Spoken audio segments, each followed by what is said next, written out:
Good morning. It's Friday, December 13th. A little spooky here. The multi-front war in the Middle East is now 434 days old. I'm your host, Jonathan Schanzer. Welcome back to the FDD Morning Brief. U.S. National Security Advisor Jake Sullivan says he's preparing for a trip to the Middle East soon to secure a hostage release. It certainly looks as if a deal is lining up as the region digests the unbelievable reversal of fortune suffered by Hamas, Hezbollah, and their paymasters in Tehran. They're also responding to Donald Trump's tweet declaring that he wants the war to end, and he wants it to end now. Just like that, everyone seems to be falling in line. Here's my only concern. I don't want to see a partial deal. I don't want to see some of the hostages released. I want to see all of them released. I hope that's what Jake Sullivan has in mind, because if that doesn't happen, I can guarantee you that this war is going to continue. And quite frankly, that's unacceptable to me. But if it does continue, I can promise you that we'll keep tracking all of it right here on the FDD Morning Brief. Today's guest is Olivia Reingold, a staff writer at the Free Press. She was at Politico before moving over to Barry Weiss's terrific publication. Olivia investigates and reports on a host of topics, but today we're going to be focusing on the great work she's done recently covering the anti-Israel organizations that have been coordinating the insanity on U.S. campuses. I'll pick her brain in just a few short minutes right here on the FDD Morning Brief. UN Secretary General Antonio Guterres attacked Israel yesterday. The Portuguese diplomat blasted Israel for striking the advanced military platforms and chemical weapons facilities belonging to the fallen Bashar al-Assad regime. According to press reports, the Israelis hammered more than 500 targets across Syria in recent days, ensuring that Assad's weapons can't be used by the Turkish-backed al-Qaeda militants that now rule the country. Want to know what I think? I think Guterres should shut his mouth. He should have thanked the Israelis. They just prevented a bunch of jihadis from potentially using chemical weapons against a wide range of UN member states that are historic targets of al-Qaeda. Zero thanks given. Come to think of it, the world has never thanked the Israelis for doing its dirty work. Not in 1981 when the Israelis destroyed Saddam Hussein's nuclear program in Iraq. Not in 2007 when they took out the Assad regime's nuclear program. And not in October when they destroyed at least one facility in Iran that the regime used for its nuclear program. The Israelis don't do this for gratitude. They do it for survival. But when the world subsequently accuses them of war crimes, it's flat out Orwellian. Here's a counterfactual for you. What would the world look like if Israel hadn't deprived some of the worst Middle East regimes of their weapons of mass destruction? If you think the Middle East is a mess now, just imagine if the international community actually dictated Israel's national security. That's a hard pass from me. Now, for your headlines. Headline 1, the OPCW, the Organization for the Prohibition of Chemical Weapons, opened an emergency session on Syria yesterday.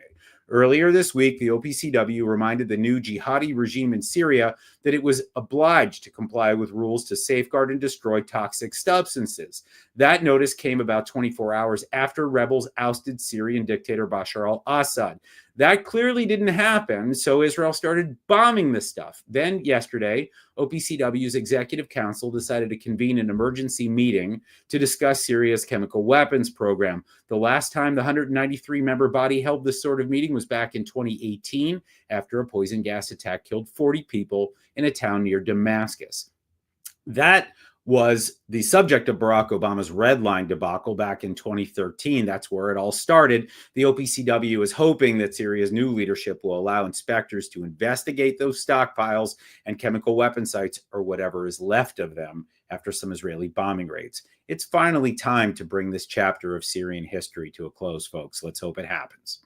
Headline 2, as the regime in Tehran flirts with a dash to a nuke, Britain, France, and Germany told the United Nations Security Council that they are finally prepared to trigger snapback sanctions if necessary. What's snapback?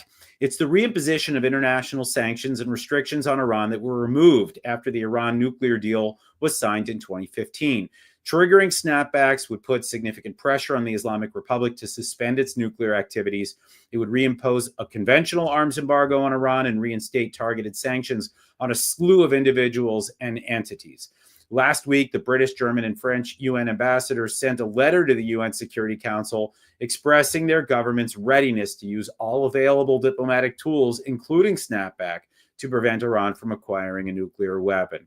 Here's the thing. The ability to trigger snapbacks expires in October of 2025. So the clock is ticking. Headline 3, the IDF eliminated a senior commander in Hamas's weapons manufacturing division. The guy's name was Amar Dalul. According to the IDF, he served as a department head in Hamas's manufacturing division and as a company commander in the terrorist group Zaytun Battalion. Dalul was killed in an Israeli strike targeting a Hamas command center inside a Gaza City school. That strike killed at least a half dozen other terrorists, including another Zaytun company commander, a member of Hamas's international security forces, and a terrorist who participated in Hamas's October 7th assault. Not bad for a day's work, guys. Keep it up. Okay, it's now time for my chat with Olivia Reingold. She's a rising star reporter at the Free Press and a gutsy one at that.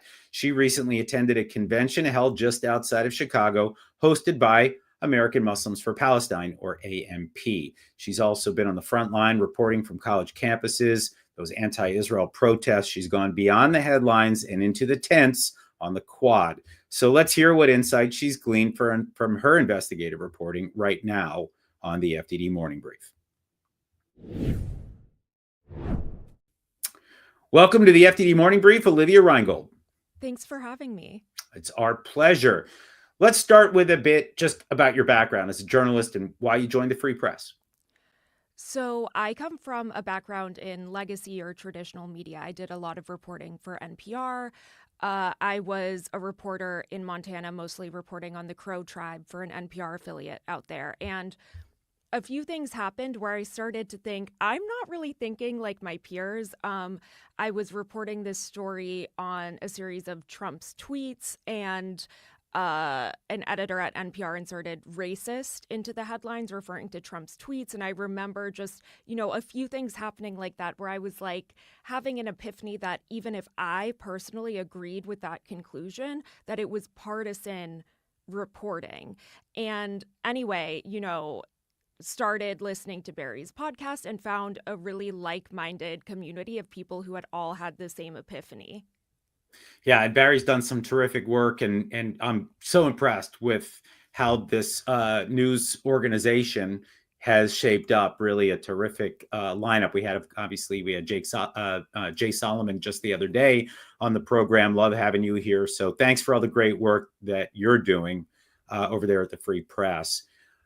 We talk a lot here at FDD about Israel's multi-front war against Iran-backed proxies that are hell-bent on destroying it. But there's another battlefield, and that's the information war. I'm wondering if you can just share some thoughts on the role of those mainstream outlets like the New York Times and NBC in stoking some of that anti-Israel sentiment and in some cases regurgitating terrorist propaganda. Well, I think that these legacy outlets really lack scrutiny especially when they're reporting on Hamas. So I did a story a few months ago about how someone who, it's safe to say, Hamas likely paid his paychecks in the end. You were actually a source on the piece. But anyway, he was reported as just an everyday Gazan by the New York Times, NBC, and Al Jazeera, and really sympathetically, I mean, he had gone through very traumatic things. So, it's not that sympathy is not warranted, but it's very important to mention any motives he might have in terms of, how he's presenting or framing information. And that was just not the case in the New York Times. Last year, I believe, when the New York Times released its bombshell report called Screams Without Words, there was discussion of turning it into an episode of The Daily. And my understanding is that the staff totally revolted and was like, we're not going to be a part of producing this propaganda machine. And at the same time, the Daily presented this guy, this source who has links to Hamas. They presented him as just an everyday Gazan. And so there's definitely, when you look, there's definitely a huge inconsistency in terms of how anyone with links to Israel, even if it's just their compulsory IDF service, is mentioned and framed in a story versus anyone living in Gaza with ties to Hamas. Right. And the person we're talking about here in the story that you wrote and that I weighed in on, this is someone that was being paid by the municipal government in Gaza. Right. And that government is, of course, or at least until recently, was controlled by Hamas, funded by Hamas. And we're being given direction by Hamas. So when we talk Right. about somebody that works for that government that's Hamas controlled, it is, I think, important to note such things. And so thank you for doing that. I don't think enough people do that right now in the media, casting doubt on some of the sources that have emerged in the media as you put it, regular everyday Gazans. But I do want to pivot to that university arena. I know you've spent a lot of time doing that. What is your understanding right now about how the average college activist thinks about these walkouts, the encampments, the protests? Do they realize this is anti-Semitism? What do they think they're accomplishing here? I don't think so at all. So right before Thanksgiving, I happened to be stuck at the airport with a Columbia student who was lovely. She was bright. She was clearly really smart. And we got to talking about the encampments. And she said, at first she was like, well, I know that there was anti Semitism, and that's so abhorrent. But then we kind of started talking, and it was clear to me that she didn't understand what the anti-Semitism was, and that when you're calling, Israel a genocidal, terrorist, colonizing state, that is part of the problem. And this was a student who was, I don't even think ever went to the encampment. She's just kind of like getting, seeing the posts and casually absorbing the information. And so I do think even the casual observer on campus accidentally has anti Semitic views. I do believe that a lot of this is accidental anti Semitism, where they really think that they are advocating for in the name of, justice and progress. But their views are so extreme, where they go far beyond advocating for Palestine. And it's really just about eradicating Israel. I would say that the average college activist, I mean, I know that the Columbia activists claim that, oh, there's a breadth of opinions in the encampment. I did not meet anyone who believed that Israel had a right to exist. I'll just say that. Yeah, I don't know if accidental anti-Semitism is how I would put it. I mean, that sort of sounds like, you stepped in it and now you got to clean your shoes. Well, I do You, think it is kind of like that, because I do think that these students are very confused, where they have been presented um such kind of like compelling theoretical arguments, where they can't really tell which way's up, which way's down, and it's really like cultural relativism gone wrong. right, right. I would call that, people serving as useful idiots, but I think maybe we can agree with accidental Sure. anti-Semitism. That's fine too. But it certainly starts with education and probably ends there too. But let's dive a little deeper. You recently went undercover, really gutsy there. You went undercover at the American Muslims for Palestine Conference. AMP, for those who don't know, is an organization with substantial past links to Hamas. It's a group that I've done a lot of work on over the years and was thrilled to see that you, Olivia, went in there and did it. What was your experience like? I mean, I've got to imagine it was probably a little scary, a little bit jarring. Give us some vignettes. Yeah, I mean, I think that just like at the encampment, I mean, all these spaces claim that they have no problem with Jews, they have no problem with the breadth of opinions, but it is such extreme rhetoric that it was kind of a scary environment. I don't think I think the worst thing that would have happened to me is like extreme harassment, which I've already faced. I mean, I've already been surrounded by a mob, had to file a police report last spring by an anti-Israel mob. But yeah, I mean, to be honest, it was kind of indistinguishable from what I heard on Columbia's campus, and what I often hear when I'm covering these anti-Israel rallies. It's just, um, you know, Holocaust references have become very common now, not even calling this a genocide, but this is a Holocaust, saying that the Jewish people are now guilty of what they once suffered through. That has become increasingly common. It's increasingly common to doubt the indigeneity of the Jews to the region.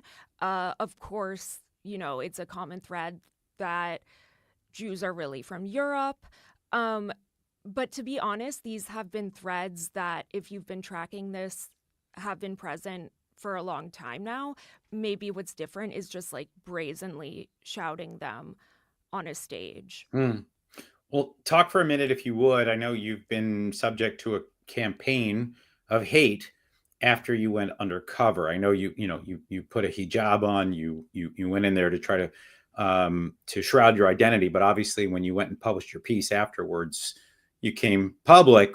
So now they know who you are, and you're getting targeted. Are you not? Yeah. I guess I would also just say that when I was in elementary school and we visited our local mosque, like our teacher told us to cover our hair. So it was also, I mean, I would say, yes, there were women there who were not covering their hair, but they were definitely in the minority. And so it was, I mean, I'm sure I'm going to get more harassment for this, but it was part of it was like a sign of respect. I mean, Hmm. it was an observant crowd by I and understand large. that. Yeah, yeah. That tracks. Yeah, but yeah, the campaign is never ending. Like, I probably have received thousands of hate messages, some of them just straight up anti-Semitic. And it is interesting because there are all of these different ways that they have to spell Jews or Nazis that get around content filters. So the way that they spell Jew is JOO, and they will be like, Jews are always doing this or whatever. Um, so yeah, I mean to me, that to me is really the biggest tool that they have driving their movement. Is they obviously, I mean, it's kind of just like Black Lives Matter or COVID, where if you don't wear the mask, you're literally committing a genocide against people. Hmm. That is the biggest tool in enforcing, really imposing their idea. This is not an attempt at dialogue and in winning over hearts and minds. It's really an intense shaming. I guess you would call it was an attempted cancellation campaign. Thank God we're post cancellation. Like, nothing, it doesn't really matter, to be honest. But that is, I think they probably hope to make an example out of me.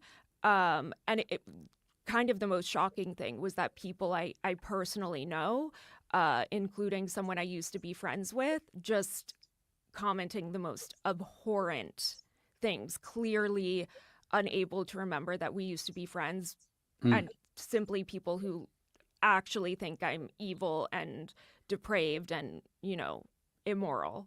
It's really it's such a shame when you see the way that friendships have been destroyed by things like this over time, whether it's been over COVID or politics in the Yeah. United States or about the encampments.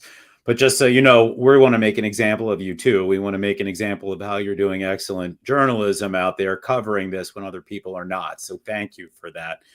Thank you. Another question for you before we let you go. AMP at one point really boasted about the money that it was giving to the campus activists. I mean, FDD dug up evidence of this back in 2014. We have evidence saying that they were sending $100,000 to campus activists that year. In 2016, we actually have photos of some of the Students for Justice and Palestine activists holding up life-size checks. We call them Happy Gilmore-size checks that they were receiving from AMP. Now it seems they're a lot more careful. What can you say about the measures they put or they took to put some distance between their group and what's been happening on campus? Did you see kind of an arm's length approach, or were they really leaning into it?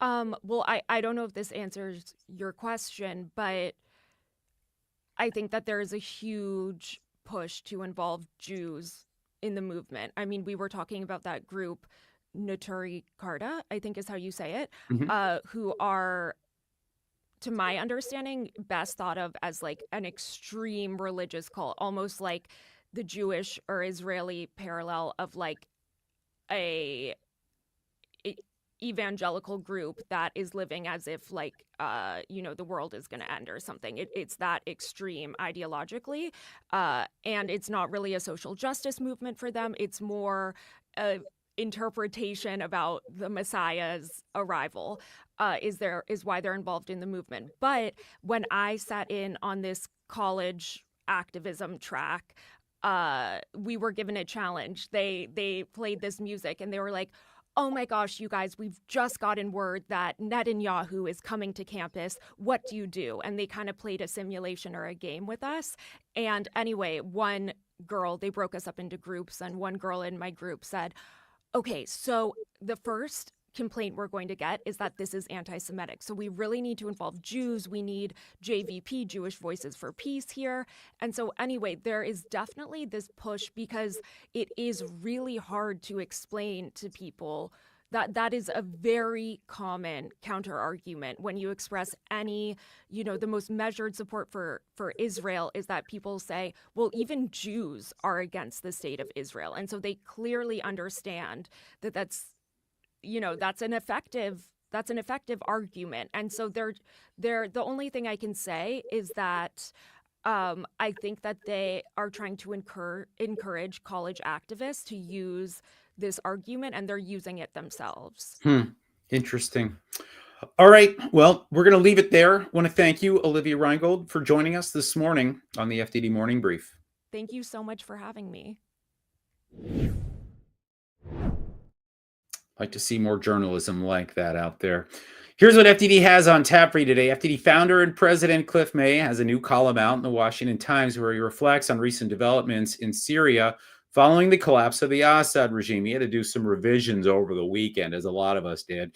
Cliff explores how the unraveling of this critical node in the Iranian axis has contributed to the broader erosion of the Islamic Republic's overall strength. While it remains uncertain who will ultimately govern Syria, one thing is clear: Israel has strategically dismantled much of Assad's military infrastructure to demilitarize at least parts of the region and is currently reshaping the future of the Middle East. FDD's Ord Kitri has a letter in the Wall Street Journal on Amnesty International's recent report accusing Israel of, wait for it, genocide. Amnesty is aligning itself with the morally incoherent stance promoted by the UN and the ICC. Ord emphasizes that Amnesty's longstanding bias against Israel is well documented, and he notes how the organization not only redefines the term genocide, but also distorts facts to fit its anti-Israel agenda. Finally, check out a policy brief by FDD's Jack Burnham on our website. In it, Jack explains how the downfall of Assad's regime disrupts China's Middle East strategy by depriving Beijing of a valued regional partner. It has also weakened the influence of China's key global allies, Russia and Iran, both of whom supported the regime in Syria. With Assad gone, the U.S. now has a prime opportunity to challenge Xi Jinping's regional ambitions. The key question is, will America seize the moment? And that is a wrap for this week, folks. Read our expert analysis on our website, fdd.org. Read our quick takes on X at FDD. Check out our Instagram and YouTube channels. And please support our work with a tax-deductible donation at fdd.org/invest. And lest you forget, the end of the year is fast approaching for that 2024 tax-deductible contribution. Tune in Monday for another episode of the FDD Morning Brief. My colleague, retired Rear Admiral Mark Montgomery, will return to the show. That'll be his repeat offense. We're going to be talking about the Houthis, cyber, military strategy, and more. Until then, have a great weekend. I'm Jonathan Schanzer, signing off for FDD.